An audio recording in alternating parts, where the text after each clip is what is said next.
Here's something else we could do at this point. I could put regular sheetrock mud over here, couldn't I? You know, I could do that because these ridges aren't any deeper than these little ones over here, like right there, over here. Here's what I want you to think about.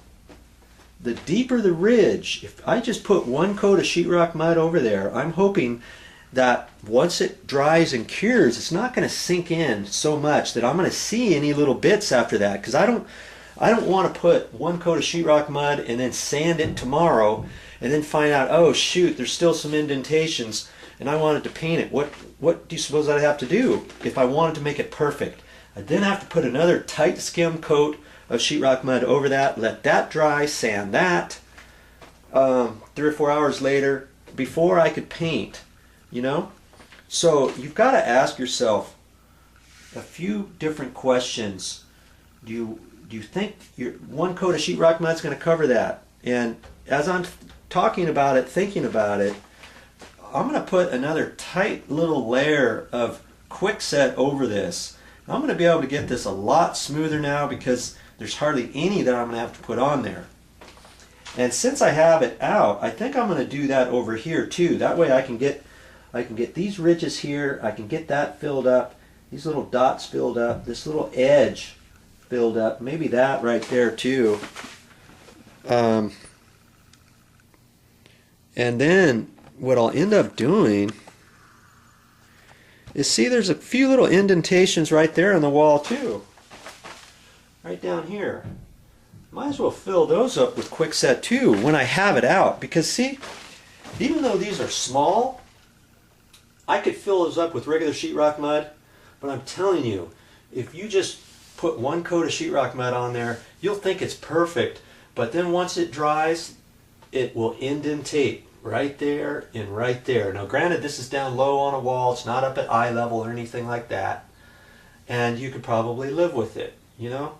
But get in the habit of doing things right, and you know, once you do a couple patches, you'll get better at it, and you'll say, oh, what I should have done was, I guess I should have done what Joe said. I guess I should have put another layer of quickset on there, a nice thin layer over the first layer, because I see his point. Or I guess if I'm going to put regular sheetrock mud over here, I'll have to allow for that, so that once that dries, I'll sand that and put a tight skim layer on there too, knowing that that's going to take a little bit longer. Yeah, I guess I should have done that. You know, so see down here, there's a couple little edges down here. I'll probably lightly scrape that off, and I'm going to put a little bit of quickset down there as well.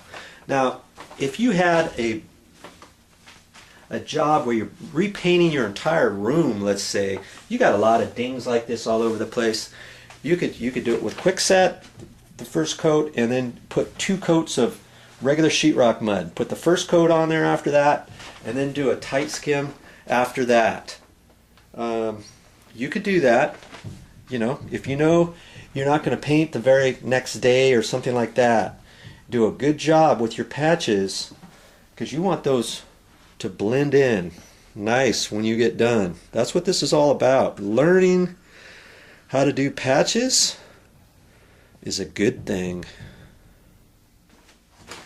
If I put any mud over here, I'm just going to take my putty knife just lightly, because this is such a small patch, and I'm just going to hit any areas that I think are slightly high.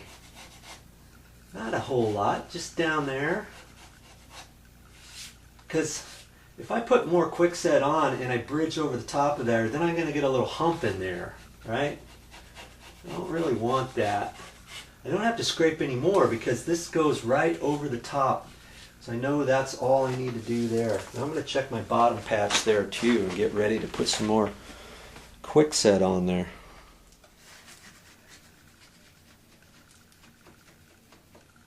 There wasn't much there to have to take off at all.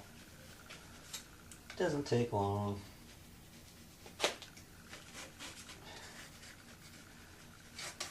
You know? Okay. Get some more mud up.